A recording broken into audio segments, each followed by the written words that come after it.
Welcome to Boots on the Ground, a podcast brought to you by Dogs on Deployment. I'm your host, Kylee O'Ney, the Marketing and Communications Director for Dogs on Deployment, and I am absolutely thrilled to kick off this exciting journey with all of you. Boots on the Ground is a special podcast dedicated to shining a spotlight on the incredible volunteers, boarders, and business collaborators who make our mission possible. In each episode, we'll hear heartfelt stories, gain valuable insights, and celebrate the remarkable efforts of those who support our military members and their beloved pets. Today, I'm excited to introduce someone who has built meaningful, lifelong connections through Dogs on Deployment. John McCormick, a dedicated boarder from Chicago, has not only cared for the pets of deployed service members, but has also formed lasting friendships with the military families he's supported. His journey highlights the emotional bonds that develop between boarders, pets, and their owners, and how this experience is about so much more than just pet care. So without further ado, let's dive into our chat with John. Welcome to Boots on the Ground. Thank you so much for joining me today, John. Really happy to have you here. So can you start off by just telling me a little bit about yourself, your background, be it with pets, military? Sure. I live outside Chicago. I worked for Newsweek magazine and the Chicago Tribune for most of my career, as a writer and editor. Originally from a little town in Iowa, I had a beagle while I was growing up, and lots of neighbor dogs. Uh, my military career didn't extend beyond high school ROTC, but but I was a captain, so I was very impressed with myself. Uh, and my wife and I have two sons. We had no cats. I'm very allergic, but we did have soft-coated Wheaten Terriers. Oh, very And cool. My husband actually had a Wheaten Terrier growing up. really, He oh, did. they're so wonderful, and they jump, and they're just great dogs. And the second of those, Joker, was they were both rescues. Joker had spent 8 years in a puppy mill. Oh, wow, that's really sad. That was really sad, and he was kind of a head case. But over the next 6 years, he came around to being a pet instead of somebody who lives in a cage in a barn in Missouri, which is how he'd spent those 8 years. So, but after Joker left us a couple of winters ago, and right around then I heard a public service announcement for something called Dogs on Deployment on the radio, which I'd never heard of. But it really, and for some reason, the name stuck in my head long enough for me to get to Google. And here we are. So you heard about Dogs on Deployment through a service announcement. What really motivated you to take that step from hearing about Dogs on Deployment to actually taking action and registering to become a boarder for military pets? Well, I often wish I had had more military experience. This is not at all an equivalent to giving years of your life to the services, but it's something I could do. And we just talked about it, and we were traveling some. We had at the time two sons living in Colorado. We were back and forth. It seemed like a perfect thing that we could drop in and out of, or take a dog with us, whatever. It just seemed to fit. And so we went to the website, which I thought was pretty easy to follow. And the next thing I knew, we were boarders. Yeah. That's awesome. So you registered on the website. What was that first experience like with getting your first military pet? Can you tell us a little bit about that? Was it I assume since you're allergic to cats that it was a dog. Yes, yes, yes. A 9-month-old German Shepherd, Oh. and he was all puppy, and his human Felix, the way the way things worked in Felix's life, like so many other people, he just didn't have anybody to take on this little crazy little furball. And so he went through the website. And one thing that I've stressed to folks I tell about Dogs on Deployment is how helpful it is that your initial communication goes through Dogs on Deployment. So Felix found us, emailed to us through California, and he lives a half hour from us, uh, and said he was looking for someone to take care of his little guy. And well, that all sounded pretty doable. I have always loved German Shepherds. I've never lived with one. And so Felix brought him over for a meet and greet, and it just went very well. And he only nervously piddled one time, which I thought was pretty good. And not Felix, the dog. And the dog's I name was would hope it Toto. wasn't Felix. It wasn't Felix. No, no, no, no, no. You have only the best military folks. But it was just very natural. And this was the first step in Felix becoming a part of our family.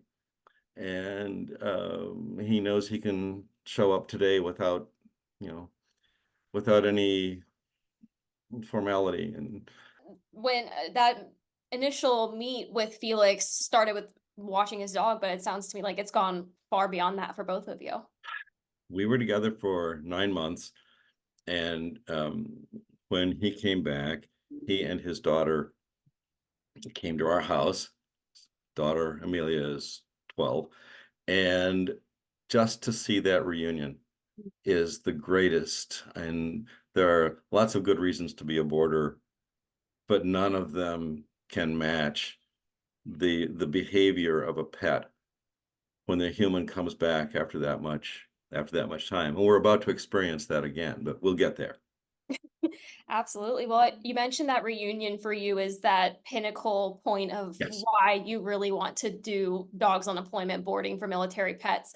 I'm really glad you touched on that because feedback that you sometimes might hear from people that are hesitant about becoming a foster for dogs on deployment is they don't know how they would be able to give the pet Relinquish, back. So let go. absolutely. So what would you say to people that that's their hesitancy for not wanting to become a boarder? And I've had this conversation, Kylie, with other folks whom we've talked to, potential boarders whom I hope do register because we need more boarders. Absolutely. Um, I did worry also, what if, well, gee, we'll get so attached. Well, for one thing, the German Shepherd is still in our lives. Mhm. And he can still come to visit anytime, and we have great fun. And when he comes through the door, it's kind of like another reunion. And I he goes bet. bonkers again because he liked living here, I think. Does he But what remember I you then, I take it?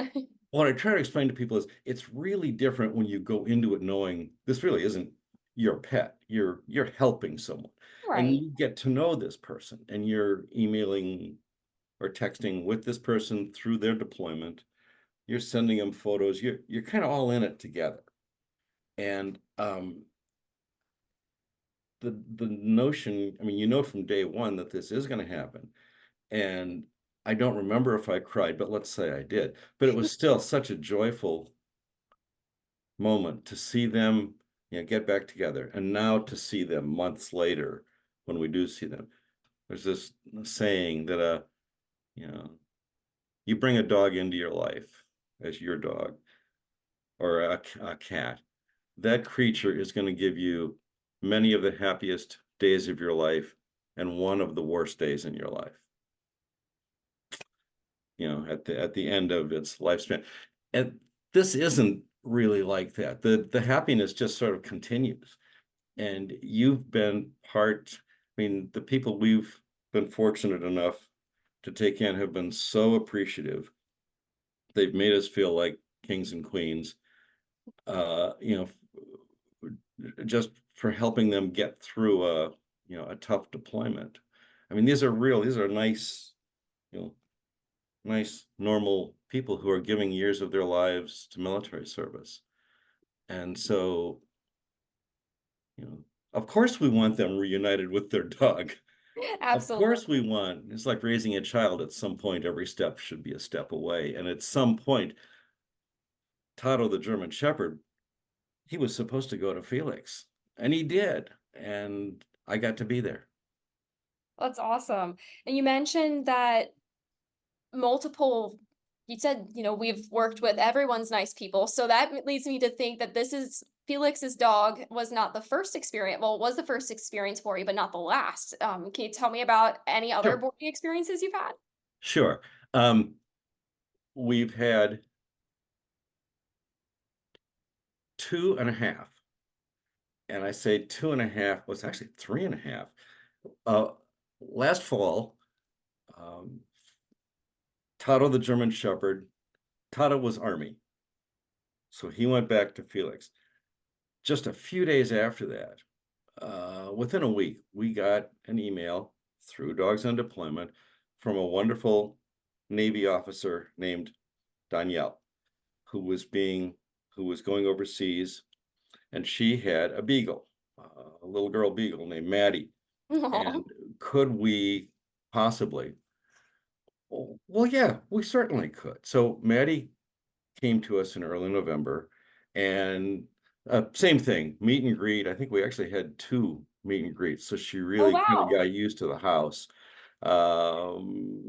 Danielle lives 40 half hour, 45 minutes from us also. There aren't many boarders in the Chicago area, so I encourage anybody who thinks, yeah, well, I'm not on the coast, I don't live next to a base, there isn't a Navy base or Air Force base. The point is, the service folks live everywhere, Mhm. and we have gotten inquiries. Could you possibly? I mean, we had an approach from Omaha, we had an approach from Iowa, where we're both from folks wondering, would this work out? And uh, so Maddie was with us in part because Danielle's dad was in not great health, and he too had a beagle, but he didn't think he could take care of 2 beagles. Well, unfortunately, 3 months after Maddie came to live with us, her father died. Oh no, I'm so sorry to hear that. That's really It was unfortunate. terrible. He was a nice guy, and um, but that left a homeless beagle, another one, and her name is Mala. So of course Mala came to live with us. We quickly welcomed her in. Actually, she was with us before Nick passed away, and Mala also she just fit right in, partly because her friend Maddie was already here.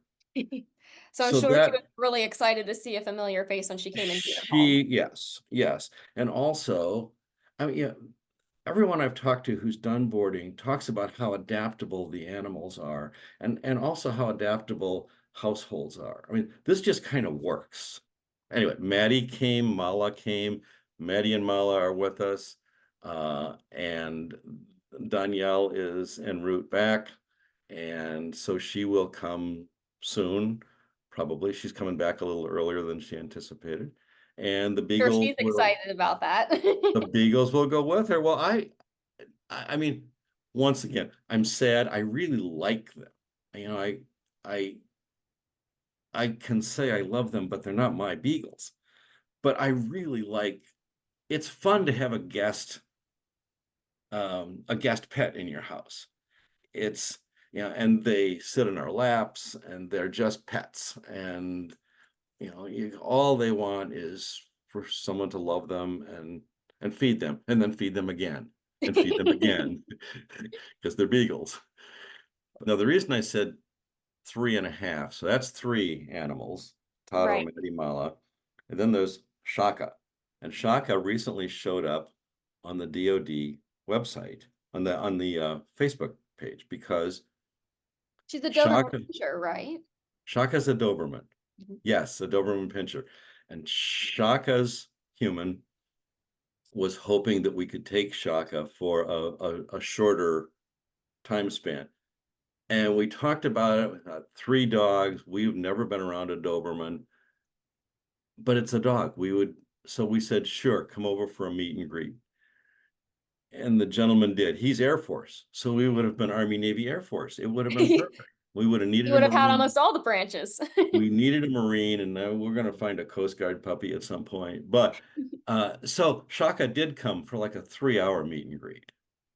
And we just loved that dog. And I think the dog was really happy here. He kept bringing us toys, and he wanted to lean against us. And I'd never been around a Doberman, and always, the things some people say Dobermans are aggressive. Well, this one sure isn't.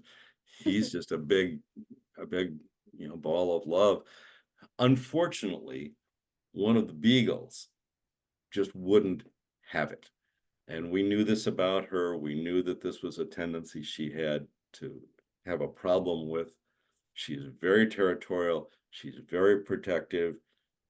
And That's why you have meet and greets. that's why you do meet and greets. And it was sort of obvious pretty fast, but we thought, let's give this a couple hours. Well, then we gave it a third hour.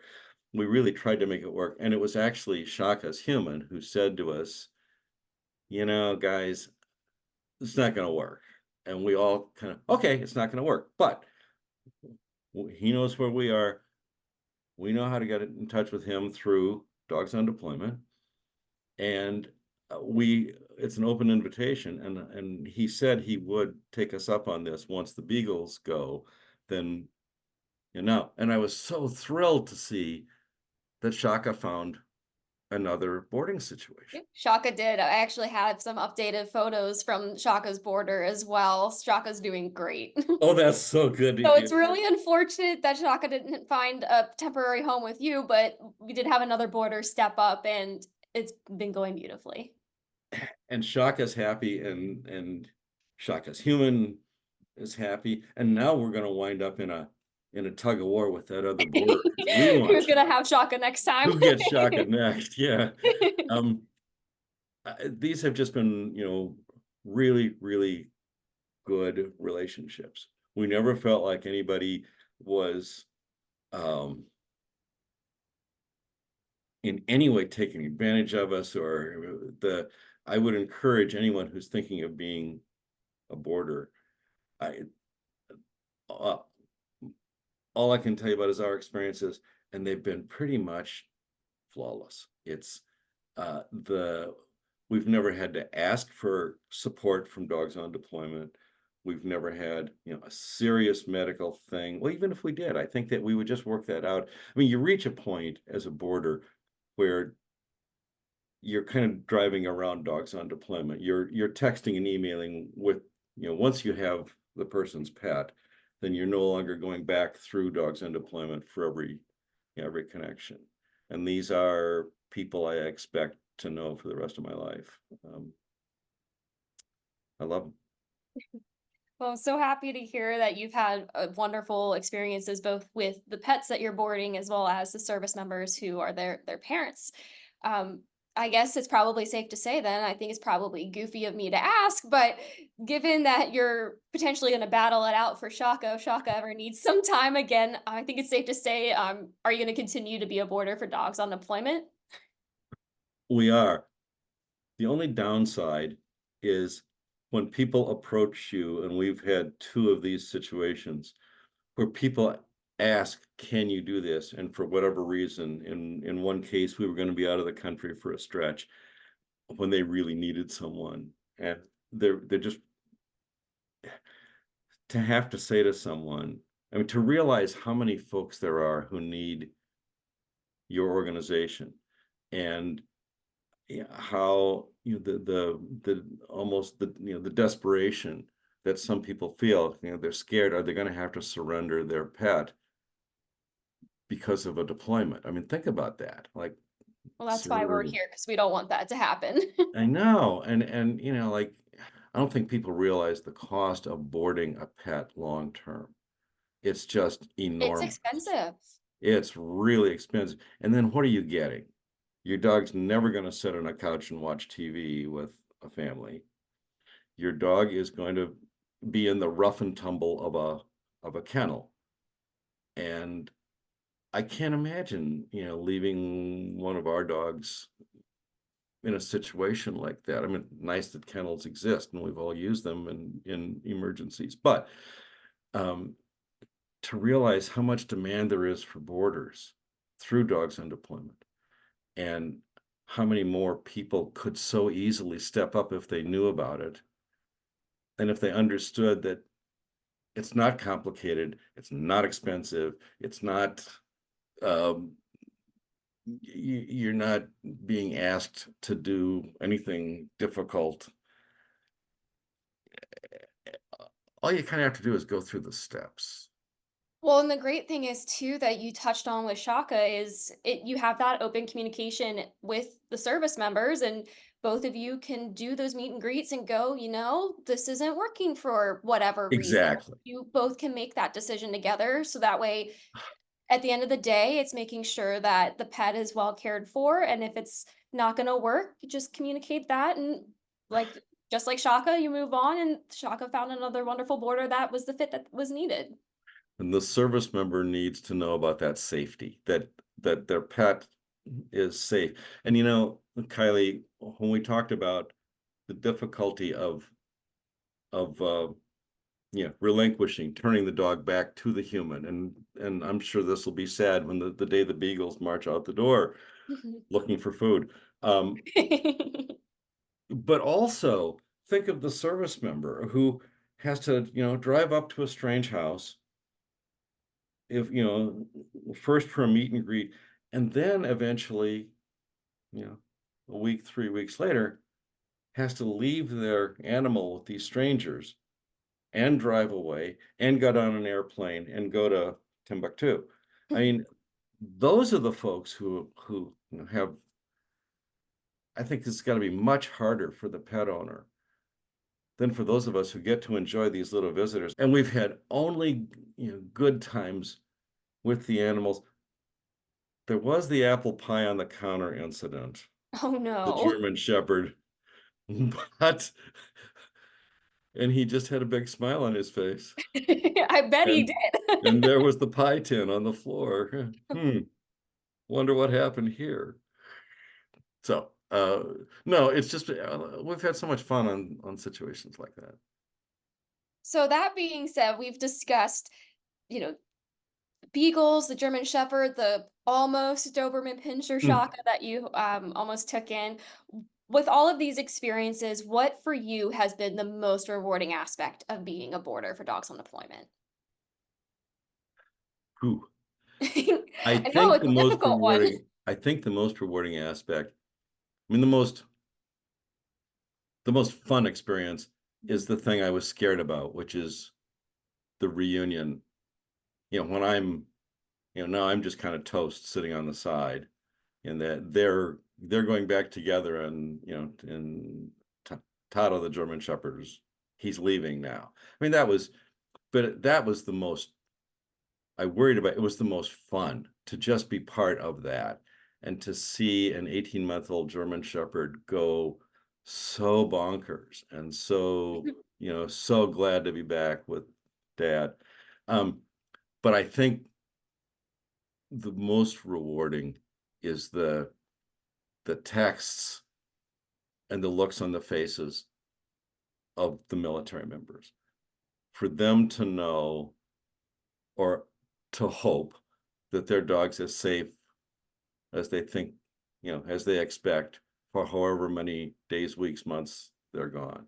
I mean, that level of gratitude is, and when we wound up with a quirky situation where, because someone dies, now it's two dogs.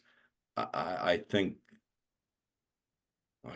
the dog mom was, like, well, what happens now? Could she bring a second beagle into our? Well, of course she could, but she doesn't know that. Well, She she's so doesn't. far away while She's so all this far. going on. Exactly, and a lot, and she's dealing with her own personal loss, and yet there is this animal, and the animal, something's got to happen here, and for her to be able to turn to dogs on deployment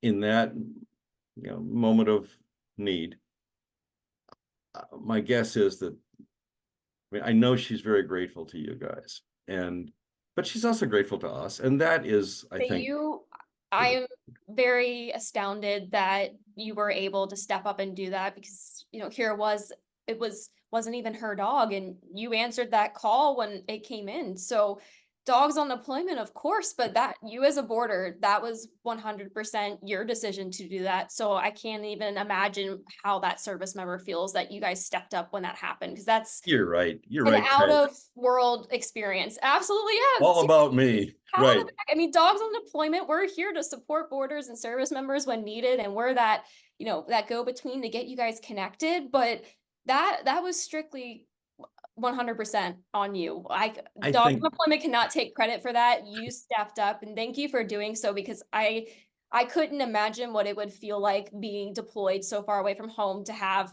my father pass away and then not knowing what's going to happen to his dog. And again, not being here to handle it. So thank you for doing that. I well, can't even imagine how I don't want to put words in her mouth, but I would like to hope that that probably gave her such peace of mind in a really hard time.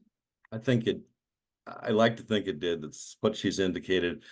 But remember, we also got to have another wonderful little beagle So you get the benefit of it. running around our house, and she they both sleep on our bed, and they're, as they each have since night one. And it's actually something I didn't know about beagles.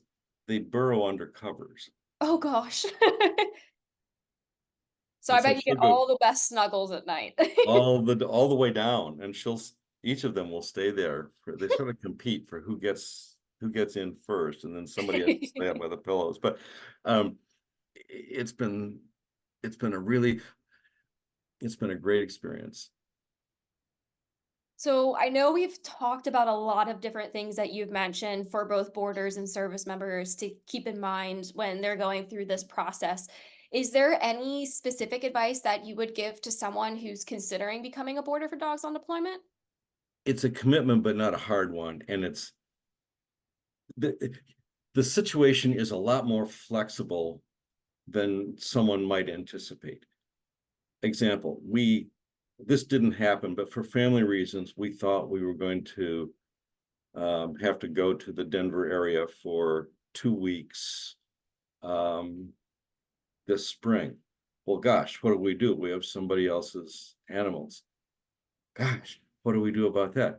Well, pretty easy. We send her a text and we say, we think we're going to be in Colorado for 2 weeks. Okay with you if we take the dogs? Of course, because by now she trusts us, and she's known us for 6 months.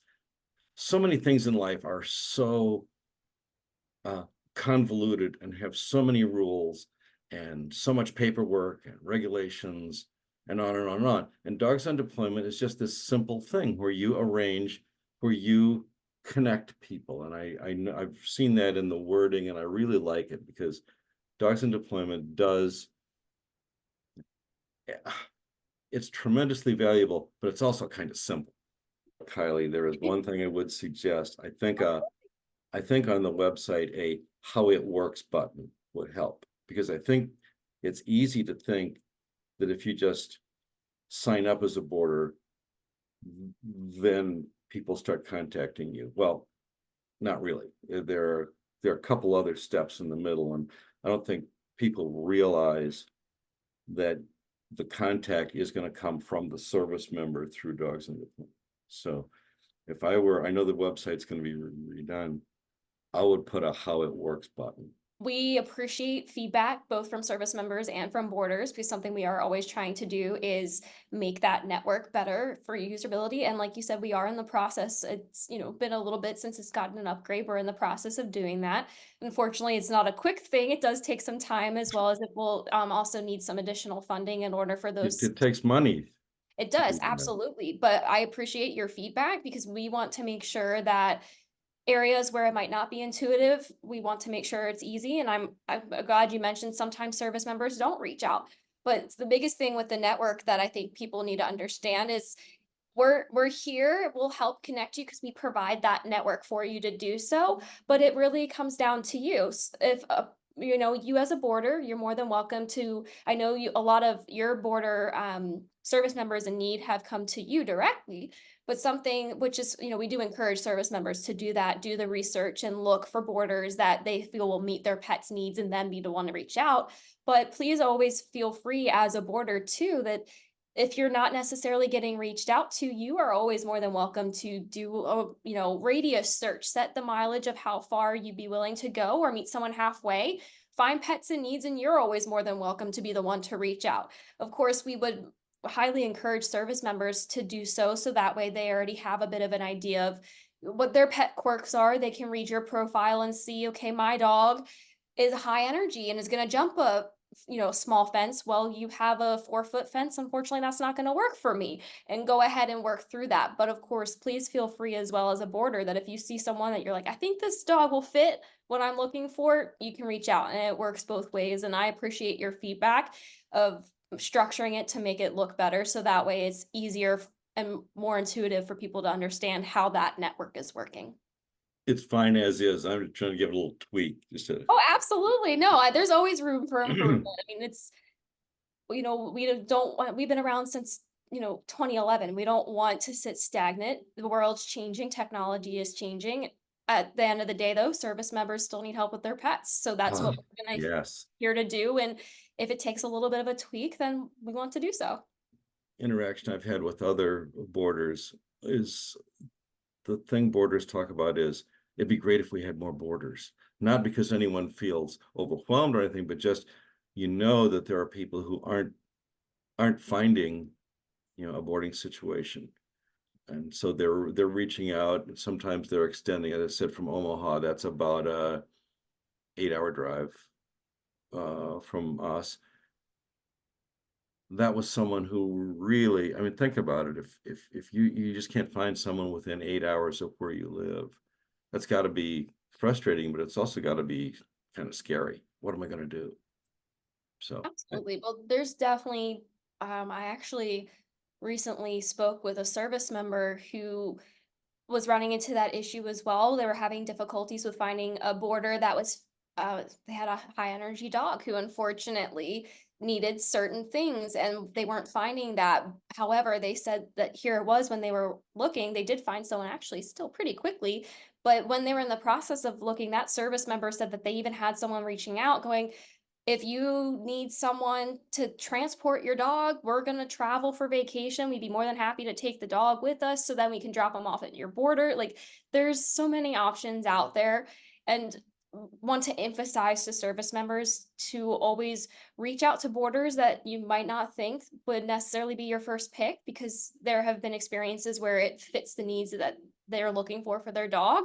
And as always, both for you as a boarder and for service members, Dogs on Deployment is here to help. So if you as a boarder are having difficulties with trying to make a match, or if the service member is having issues with figuring out how to get their dog to a boarder, we're here to help. There are means and there are ways, and there are so many wonderful people in the community that are willing to help with those things. So just feel free. We want to make sure that Dogs on Deployment's here to support you, and we're so appreciative of you taking on service member pets. And we will find ways to make things happen because there's wonderful people who want to help us do so, like you. uh, Exactly. Give yourself a pat on the back. Well, thank you so much for speaking with me today, John. I really appreciate it. Before we wrap up, I just wanted to check with you if there was anything else that you would have to say about being a boarder that we haven't already covered. be careful if you leave the apple pie next to the edge of the kitchen counter. Don't leave it there. That's my only that's my only warning. The apple pie could Smells too good. there's a wonderful, I'll see if I can find it for you. There's a wonderful little meme that I saw recently. It was actually a picture of a face of a German Shepherd, and above it says, "Something's happened in the kitchen, and I love you very much." That sounds like it was so applicable to your situation. It was yeah, we came out with here's Tato with a kind of a grin on his face, and he looks good, and there's a totally clean pie tin on the floor. I mean, ready to go right back, go right back in the cupboard, perfectly clean. No hint of apple pie on it Oh, of whatsoever. course not. You can't leave it sitting around. It's too good. Yeah, exactly. So that's my only warning. No apple pies on the counter. Well, push them in a little bit more. Awesome. Well, thank you so much, John, for speaking with me today. I really Thank you, appreciate Kylie. it. This And has been fun. thank you for sharing your boarding stories with me. Good luck to you and to DoD. Before we wrap up this episode, we want to share something exciting for anyone interested in becoming a Dogs on Deployment boarder. Based on feedback from people like John, we've put together a series of articles that guide you through the entire process. From creating your boarder account to welcoming a pet into your home, these articles cover everything you need to know. You can find them by visiting our Frontline Tales blog at www.dogsondeployment.blog and checking out the helpful article category. A big shout out to Carolyn Barrington, one of our volunteer blog writers and a past boarder, for creating these helpful resources. Whether you're thinking about joining us for the first time or you're already part of the Dogs on Deployment community, these articles will guide you every step of the way. Thanks again for tuning into Boots on the Ground. Hey there, it's Elisa Johnson, president of Dogs on Deployment. As a veteran and a pet owner, I know firsthand the challenges military members face, especially when it comes to pet ownership during deployment, training, or PCS moves overseas. That's why I created Dogs on Deployment. We are the only free-to-use nationwide online network of volunteer pet boarders willing to care for military member pets during their service commitments. We have one goal: to prevent unnecessary pet relinquishment by service members due to their service commitments. No military member should have to give up their beloved pet when duty calls. But we have one problem. We need you in order to help us achieve mission success. If you support the troops and love animals, you can sign up to volunteer to board one of our pets in need or make a donation online to support our Hero Pet Boarding Network. Don't wait. Visit dogsondeployment.org to get started. And don't forget to follow us on social media too. And hey, just because we're called Dogs on Deployment doesn't mean we don't help cats too. I've got dogs, cats, and even chickens, and through our network, we've helped every type of pet. So don't wait. Visit dogsondeployment.org today to support your troops and their pets.